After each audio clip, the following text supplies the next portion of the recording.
Beware the fog of war. Every side in a war creates narratives. They construct storylines that fit their agenda. U.S. policy isn't about helping Ukraine. It's about U.S. imperial strategic aim. And right now, what's shaping up appears to be a campaign to bleed Russia in a prolonged war that will kill thousands, if not tens of thousands more Ukrainians.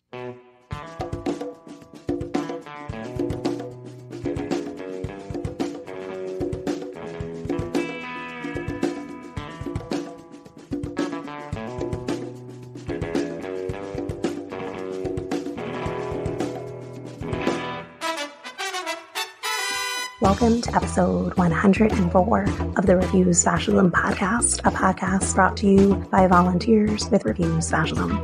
I'm Sam Goldman, one of those volunteers and host of the show. Refuse Fascism exposes, analyzes, and stands against the very real danger and threat of fascism coming to power in this country.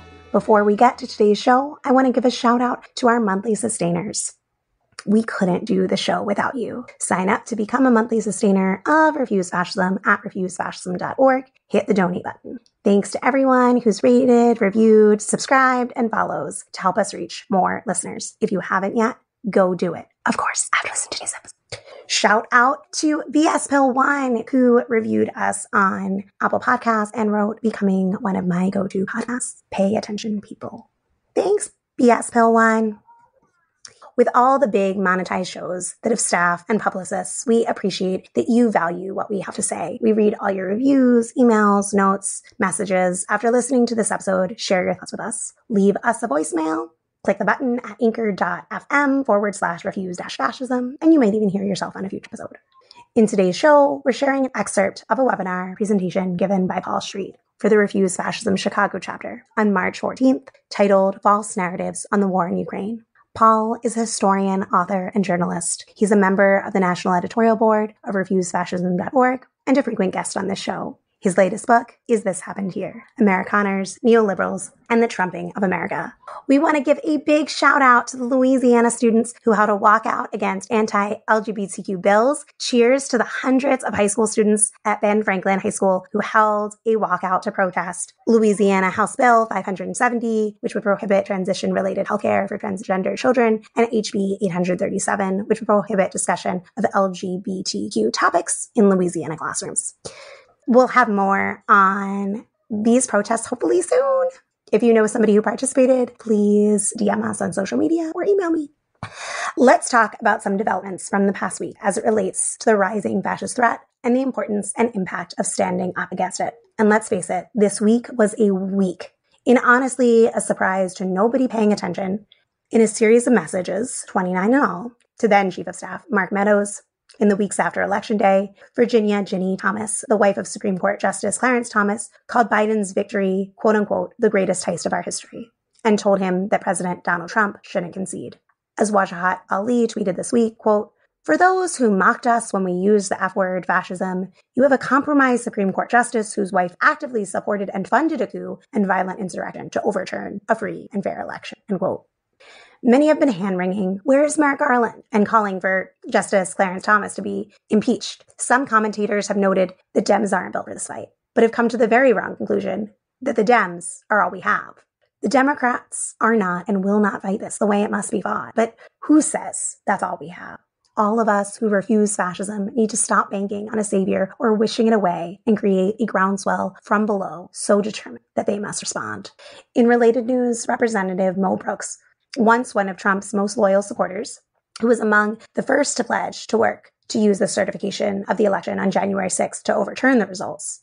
A speaker during the Stop the Steal rally at the White House ellipse that preceded the coup attempt, where donning a Kevlar vest, he told the crowd to, quote unquote, start taking down names and kicking ass, and then directed them to, quote, carry that message to Capitol Hill, end quote, has since lost Trump's endorsement for not continuing to facilitate the overturn of the election. Mo Brooks told WIAT, quote, "The president has asked me to rescind the election of 2020. He always brings up, we've got to rescind the election. We've got to take Joe Biden down and put me in now," end quote. When asked if Trump still says that to him, Brooks said, yes. Trump believes he should be president, is actively pressuring members of Congress now to overthrow the U.S. government. A defeated, twice impeached president is actively seeking a coup after attempting one in plain view with the help of at least one sitting congressman and almost certainly more. And this isn't a major story? This should be front page news. Okay, going on. The confirmation hearings for Katanji Brown Jackson this week were turned into a repulsive mix of tantrum, circus, reality TV show, and firing line, run through with the most vengeful white supremacy and misogyny. The questions asked hit every major fascist agenda item, from defining gender to critical race theory, from QAnon-style insinuations about child pornography to affirmative action, to her personal faith in God. They claimed the nominee was too hard on anti-abortion terrorists and tellingly claimed that therefore she must be biased against anyone in the so-called pro-life movement. But the questions weren't really the point. Most likely, Judge Jackson will be confirmed and placed in a position on the toothless 3-6 liberal minority of the fascist-dominated Supreme Court. These hearings are a venue for the fascist GOP to consolidate, broadcast, and make a spectacle of their increasingly violent fascist program. Lindsey Graham stormed off. Ted Cruz would have been kicked out of a third-grade classroom, let alone any other place of employment, for his extreme obstruction, blatantly disregarding and disrespecting the rules in order to insinuate a Democratic Party cover-up of pedophilia, arguably accusing them of serious crimes. But instead, his actions were normalist. This was not just theater, but reinforcement that the rabid bullheadedness of the Republic of Fascists is not just for their thugs storming Capitol. The level of contempt seething through every word from the GOP interrogators for the audacity of a Black woman to sit before them was palpable. In this process, Republican senators have made clear that gay marriage, the legality of gay sex, interracial marriage, the right to birth control, foundational right to privacy, and everything it entails, none of it is settled law. They are moving to enshrine fetal personhood, not just go after abortion rights. What was the stuff of Fox News host rants are now in the halls of power. And as you would expect, what's on Fox News and the right-wing media machine is going even further. But we also saw the other side of this. Judge Jackson was lauded for enduring with poise this abuse from these foaming mouth fascists. Democrats chaired this hearing and allowed, with maybe one or two exceptions, all of this abuse. Not tough questions, but rule-breaking abuse to go on. They avoided actual urgent issues facing the Supreme Court and let stand the blatant lies of the fascists in the room. Turning to abortion rights, which are a battering ram and linchpin of this fascist movement, this week has underscored that this is a do or literally die moment. As reported by the Washington Post, quote, 6 months after the Texas ban took effect, as the Supreme Court considers a case that could overturn or significantly weaken Roe, anti-abortion legislators across the country are newly energized, passing bills that could reshape the abortion landscape in the United States by the end of summer, end quote. Energized. What are they energized for? Let's take a look. Idaho became the first to sign into law copycat law of Texas's 6-week abortion ban enforced by bounty hunting vigilantes, and went even further, incentivizing rapists and their families to act as vigilantes to sue anyone who assists a woman in getting an abortion. This is set to go into effect mid-April. The House in Oklahoma, where many people travel from Texas for abortions if they can scrape together the resources, approved a near total ban on abortion, enforced through the same mechanisms as the Texas ban. Arizona, following Florida, following Mississippi, has approved a 15-week abortion ban, awaiting the signature of Governor Doug Ducey, who has signed every anti-abortion measure that has reached his desk. 15-week abortion bans have passed at least one chamber in West Virginia and Kentucky. And in South Dakota and Wyoming, near total bans on abortion pills have at least passed one chamber. More than a dozen states have proposed their own version of the Texas abortion ban, and all utilize the Texas law's enforcement mechanism. And let's be clear, these lunatics do not give a fuck about what's constitutional. These same people did a coup. They're condemning women to enslavement and death and punishing doctors and anyone who has the audacity to see them as full human beings. This fascist, woman-hating thuggery will get worse unless we rise up. It's why we need to be in the streets refusing to go along with their fascist future. Being in the streets in such a way that we force every institution to respond to our demand, shaking all of society awake. Those of us who know the emergency that we face, that you listening, you get it, need to be part of bringing other people out. Refuse Fascism is calling on everyone who refuses to roll over in the face of this fascist assault on abortion rights to sound the alarm and to declare that now is the time to fight. We're getting into the streets with RiseUpForAbortionRights.org. Sign and share the Rise Up for Abortion Rights statement. Wear green for abortion on April 8th. Display it everywhere and protest April 9th. Visit riseupforthenumber.abortionrights.org. Now to today's main topic. We're talking about Ukraine today, and this is a contentious topic, not just in society at large, but within the movement to stop American fascism. Many of those who are in the anti-Trump movement that are part of intelligentsia or public commentators are declaring that this is a battle between authoritarianism and democracy and lining people up behind a war that could go nuclear and do tremendous harm if it is not stopped. The views here are not consensus or representative of the entire movement or organization of Refuse Fascism. Paul's words are Paul's, my words are mine, and we'd love to hear how you're seeing this as well. Now, with that disclaimer, I want to say two things before we get right into what Paul has to say. We're not going to talk about Ukraine as an isolated incident, something that just happened one day, this war. It's not a mythic battle of good versus evil, and it's not, as many U.S. politicians and pundits, including those in the anti-Trump left, would have you believe, a battle over autocracy versus democracy. Paul breaks this down some, but on a larger level, I just want to encourage people to recognize that there is a system that is setting the turn, a system that Russia, Ukraine, the U.S., and everyone else involved is a mesh. The system of capitalism, imperialism. It's not just human nature or personalities or whatever, but it's the dynamics of that system that is the foundation on which these nations are making decisions and taking actions, escalating or resolving this. And that system is something that can be understood. I'm proud to be building this movement with people from diverse perspectives, united in their determination to refuse fascism in this country. And I appreciate as well the opportunity to share my own perspectives. To that end, I want to share a quote from revolutionary Bob Avakian that I think provides important clarity.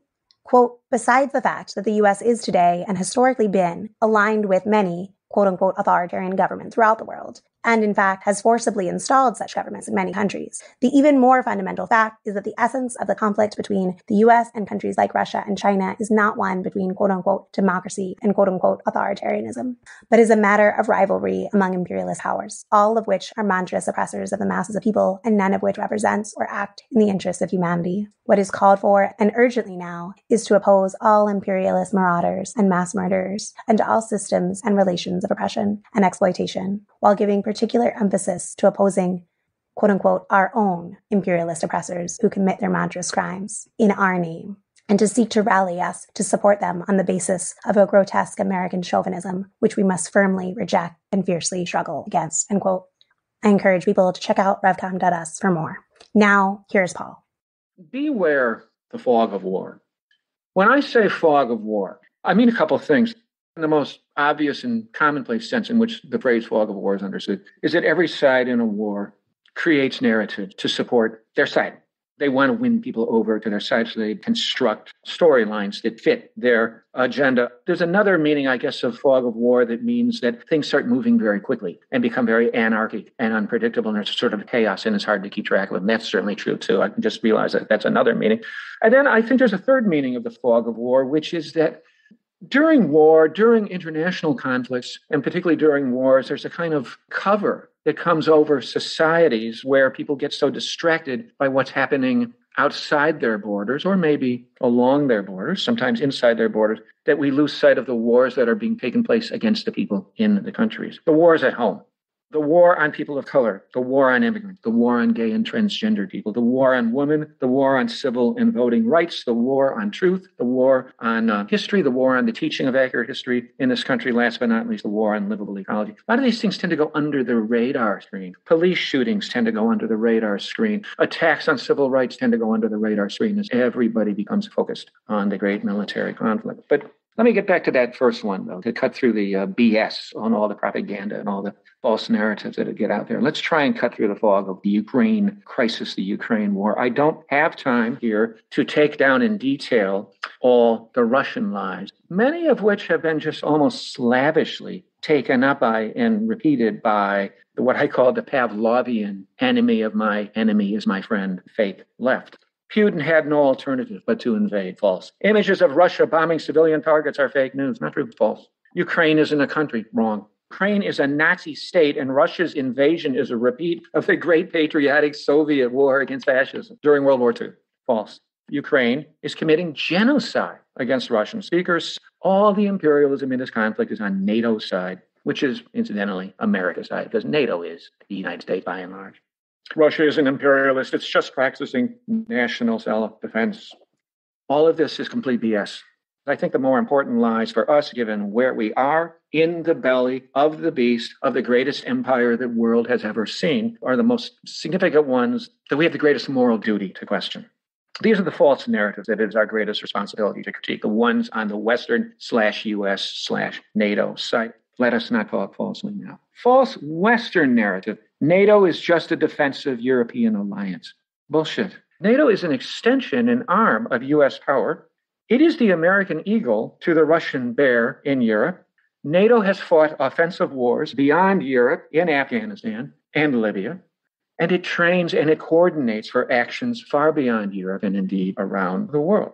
Russia's invasion was completely unprovoked by the US, NATO, and the West. I've heard this over and over and over again. This is almost like a religious pronunciation to be doctrinally replicated by anchors at CNN, anchors at MSNBC, and anchors at Fox News, which are all sort of surprisingly on board on the Ukraine crisis, except with the kind of weird aspect that Fox has these weird things it does where everything's about how we got to dig up more fossil fuels. They're spinning everything around fossil fuels.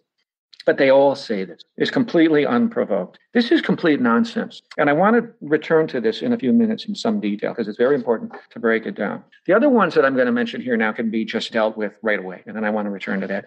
Putin wants to restore the Soviet Union. Putin wants to restore the USSR. That's not true. Listen to his speech that he gave on the eve of the invasion. It was anti-Soviet. It was anti-Lenin. It was much more in line with Catherine the Great. It was part of an older pre-Soviet Russian imperial project. Putin is only admired by idiots on the left. Anybody that's on the left that admires Putin is out of their mind, in my opinion. I'm sorry. He's a hero for some very good reasons, which maybe we can get into in the Q&A, for the fascist right, for the white nationalist right, for the patriarchal strongman wannabe right of the United States, and also of Western Europe. And he's an anti-Soviet. He's an anti-communist. There's a reason he's a global hero for fascists all over the world, but not for people on the left, not for socialists. False Western narrative is this whole democracy versus autocracy storyline that is repeated again and again and again and again by the talking heads in the political class and the media class. Zelensky and Ukraine are supposedly great champions of democracy. No.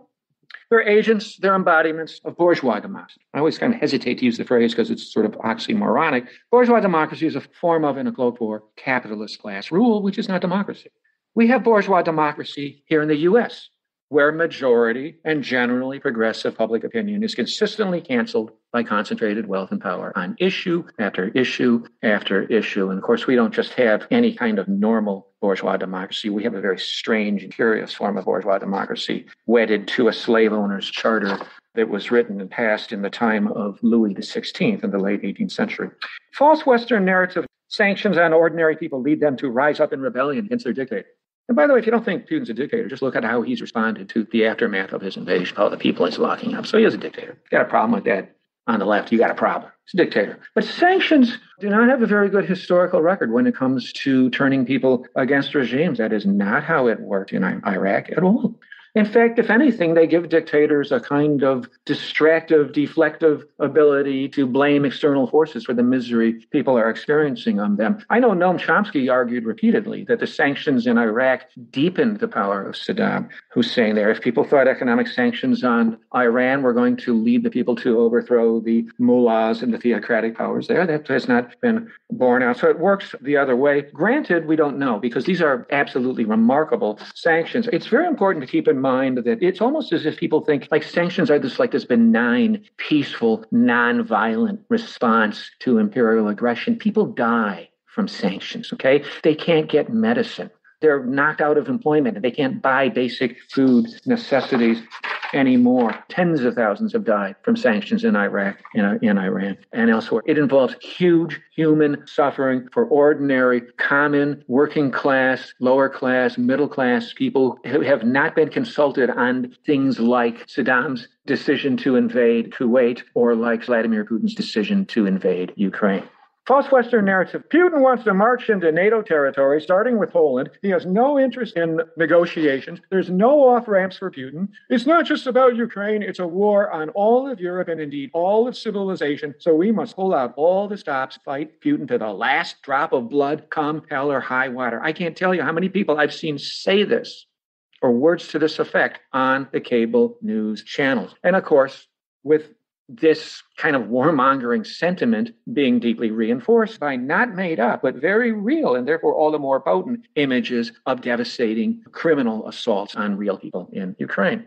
But this notion that Putin wants to just go all the way, that he's not going to stop, he's going to go into NATO territory, is highly dubious. It's a very dubious narrative. Putin has had a very difficult time subduing just Ukraine. He appears to have underestimated the task. Contrary to Donald Trump's early description of Putin as a genius who had really made a really smart move, he's having all kinds of resource issues. There appear to have been significant strategic mistakes leading to the firing of some of his generals. He's having huge morale issues among his troops and in his own populace, which is facing an imploding economy.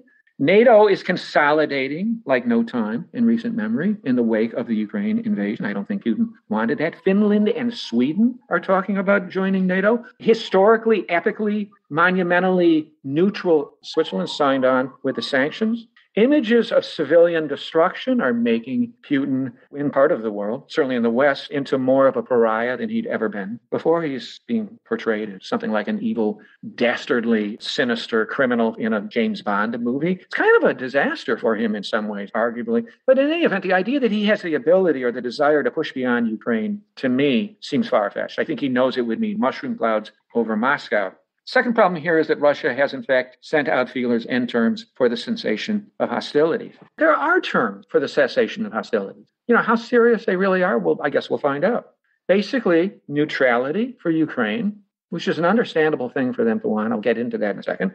Plus the recognition of the fait accompli of Russia's annexation of Crimea, and plus independence for two breakaway Russian-speaking provinces in the eastern part of Ukraine. These things are negotiable. It's complex. But it's increasingly likely that Putin needs and wants some kind of off-ramp to end this thing. False narrative, a no-fly zone in jet planes would save lives. At the risk of being simplistic, here's the problem with that.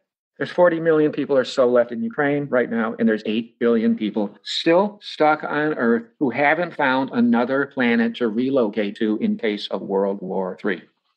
And at the risk of sounding crassly humanitarian, I'm not ready to sacrifice 8 billion people and the future of the species for 40 million people. And of course, if we did graduate to World War III, as we could, the Ukrainian 40 million would be lost as well, obviously. They'd be the first among the first incinerated in a war. Run away from anybody like Zelensky who tells you Putin is just, quote unquote, bluffing about nuclear war. Do you really want to test that hypothesis? Do we want to run that experiment? We've been lucky as hell to have avoided World War III as long as we have with all the nuclear weapons in the world. That's not a game to be played. Oh, he's bluffing. Let's give this maniac, I think he might be a bit of a maniac, some kind of off-ramp before this nightmare goes nuclear. Some folks say, don't get all excited about this no-fly zone, which are coupled with these very real, horrible images out of Ukraine. These calls for no-fly are nothing to worry about because Biden and the American Secretary of State of Blinken have said again and again, we're not going to do no-fly zone. And like Biden has even, bent down into his microphone and said, that would be World War III. There's 74% support for a no-fly zone in the United States right now because of all these horrible images coming out of Ukraine. We have a very weak president. Biden is not a strong president. He has epically low approval numbers. It's an election year. There's these constant images of horror, and they're real, on cable news. There's a cult that's been built up around Zelensky. It's just absolutely extraordinary. This is a practically messianic character now, and he's calling for a no-fly zone. In any event, public opinion for no-fly is being created every day on TV and on the line. Think about that. Yeah, we'll close the sky with World War III. False narrative, the U.S. cares deeply about Ukrainians. Again and again, there's this bleeding heart, there's this sense of just this deep caring about Ukrainians. Really? Then why is it and its media dismissing all Russian peace offers, thereby prolonging the agony and upping the ante of devastation, making it possible that the crimes there could start to match the ones that our allies have committed in Gaza and in Yemen, and that we ourselves have committed in Iraq and Afghanistan. I'm going to be very brutally candid about something here. U.S. policy isn't about helping Ukraine. It's about U.S. imperial strategic aims. And right now, what's shaping up appears to be a campaign to bleed Russia in a prolonged war that will kill thousands, if not tens of thousands more Ukrainians. There's no particular deep concern about that in elite Washington policymaking circles. I am afraid, I hate to break it to folks, the real concerns are very, very different. Now, let me get back to that claim that Putin's invasion is unprovoked. Don't get me wrong. Putin did not have to invade. His invasion is a crime. It is an epic war crime. However, the notion that it's completely unprovoked really, really has to be resisted. It's really false. It's kind of when I think about how ghetto violence is reported on the 10 o'clock news in Chicago and every other major city. There's no excuse for people pulling out guns and shooting each other on the west side of Chicago or the south side of Chicago. Inner city, urban crime, crime anywhere is crime. Crime is crime. But if you know the conditions on the west side of Chicago, you know the conditions on the south side of Chicago, or the east side of Detroit, or the north side of Milwaukee, or the north side of St. Louis, there's nothing surprising about it because of the conditions. And if you want to end the violence, you need to look at the conditions that give rise to it. It's true in foreign policy, too. There's two key points here. The U.S. ruling class had a debate and made a decision after the fall of the Soviet Union. They decided, this was in the 90s, to reject and abandon promises made to Mikhail Gorbachev and Russia as the terms to follow in the wake of the dismantling of the Soviet Empire. Instead of incorporation into a common Europe, combined with demilitarization and the provision of large-scale economic and social assistance to help Russia transition into a post-Cold War European order, the U.S. ruling class in the 1990s decided to continue treating Russia as a hostile power. America imposed harsh neoliberal economic punishment on Russia, leading to, among other things, a drastic decrease in Russian life expectancy, an epic collapse of Russian living standards. Washington pushed its military alliance right up to Russia's western doorstep in Poland, Lithuania, and Latvia. Total military and economic humiliation, worsened by lying at the beginning of the process that we wouldn't do that to you. And that humiliation and that deception created the vengeful, fascistic, authoritarian, white Orthodox nationalist Vladimir Putin and his power within Russia and his initial considerable popularity in that country. Ukraine is a special case. Ukraine ain't Latvia. Ukraine ain't Lithuania. Ukraine is the second biggest country in Europe. Ukraine is of epic historical, cultural, spiritual, ideological, and material significance to Russia historically and to the Russian Empire. There's an ideological component to that. There's a cultural component to that. There's also a strategic and economic component to it. Ukrainian grain, Ukrainian minerals, Ukrainian seaports, and just the vast expanse of Ukrainian land, which goes right into the underbelly of Russia and, in fact, expands east of Moscow. And yes, there has, in fact, been lots of Western and NATO interference in Ukraine. All that significance that I just outlined about Ukraine is really why there has always been a red line around Ukraine. And there's been a lot of Western and NATO interference in Ukraine. In a 2008 NATO agreement called the Bucharest Agreement, it was stated flat out that NATO seeks ultimately the participation of Ukraine in NATO.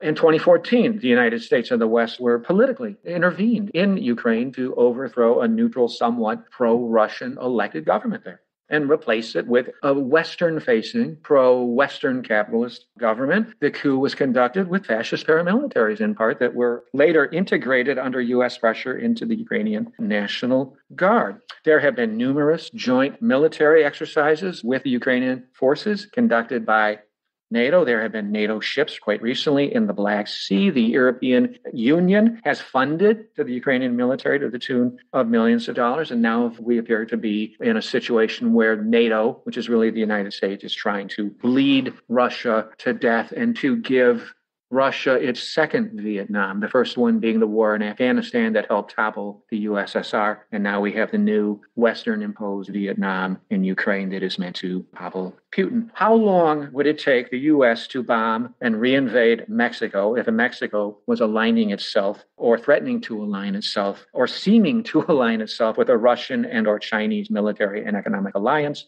that had already aligned with numerous other Latin American countries and Canadian provinces? The West is not innocent by any stretch of the imagination. I don't think there's any one particular moment right prior to the Russian invasion that explains this crisis to the same extent that the discovery of missiles in Cuba provoked the Cuban Missile Crisis. Missiles were brought to Cuba in 1962 in the wake of the U.S. actually trying to invade Cuba, the Bay of Pigs invasion.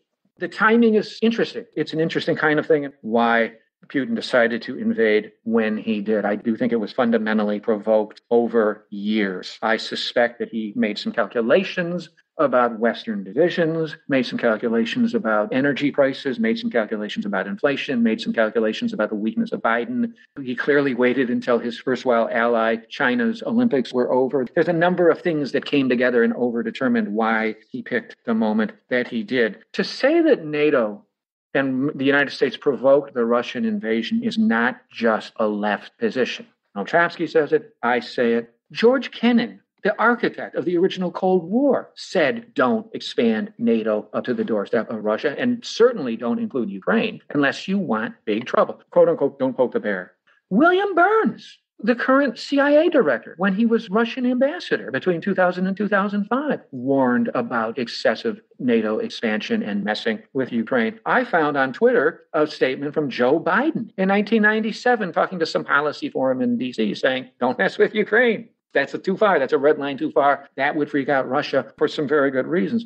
I'm going to wrap up really quickly. What we want, real simple. Peace. End of the war. Peace now before this thing spills over and goes nuclear.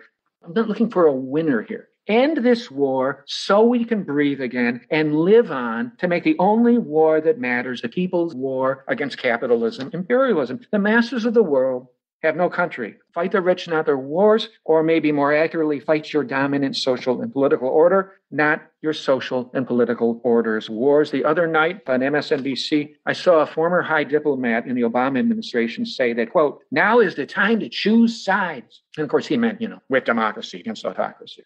And I thought to myself, yes, comrade, now is the time to side with peace and justice and ecology-loving people of the world against the profit, war, and ecocide pigs of Washington, of Moscow, of London, of Brussels, Paris, Ankara, Riyadh, Tel Aviv, and Brasilia.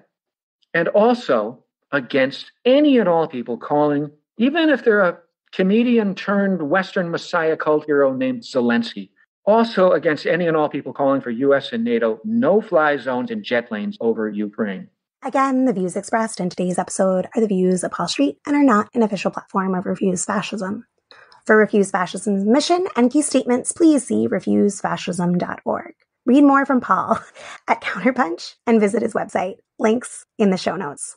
For more on Ukraine, see last week's episode featuring Andy Z and Paul Street and our episode with Mark Elliott-Stein. We got some feedback that I wanted to respond to, which basically amounted to saying that our consistent exposure and analysis of American fascism was demoralizing without enough of or the right kind of calls to action. First off, in recent episodes, we have been featuring and promoting Rise Up for the number, abortionrights.org, which we believe is a key battleground in the society-wide fight against a fascist future. And it featured voices from the protests against the Don't Say Gay bill in Florida and against the Canadian trucker convoys. But on a deeper level, we, producers of the show, don't believe there are special incantations that we can mutter that will manifest resistance. This podcast was born out of very acute struggle with a singular unifying demand to drive out a sitting regime consolidating fascism. The situation has not been resolved, but has changed. We think that our exposure of the fascist threat we face, our analysis of what that threat is based in, where it came from, and the trajectory it is on, and the system it is, can provide vital elements to the kind of resistance and rising up that is needed now and in the coming period.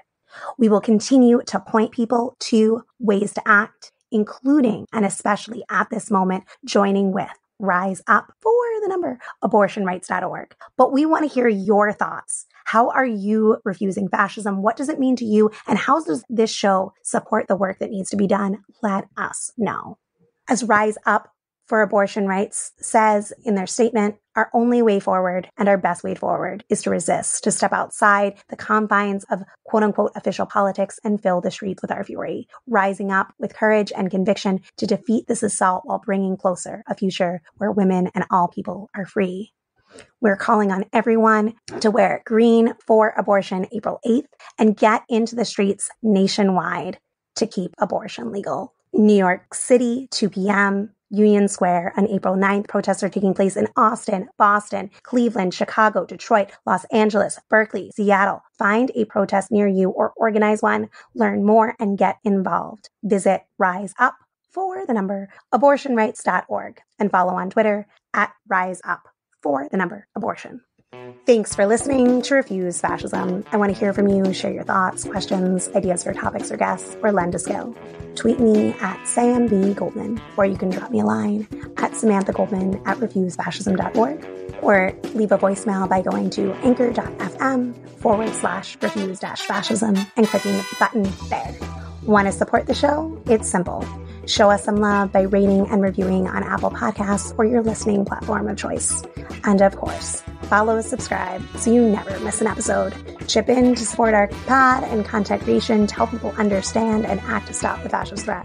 You can donate by visiting refusefascism.org and hitting the donate button there. Venmo, Refuse Fascism, Cashapp, Refuse Fascism. Thanks to Richie Marini, Lena Thorne, and Mark Tinkelman for helping produce this episode. Thanks to the Chicago chapter of Refuse Fascism for organizing the webinar featured in today's episode. Thanks to incredible volunteers, we have transcripts available for each episode, so be sure to visit refusefascism.org and sign up to get them in your inbox each week. We'll be back next Sunday. Until then, in the name of humanity, we refuse to accept a fascist America.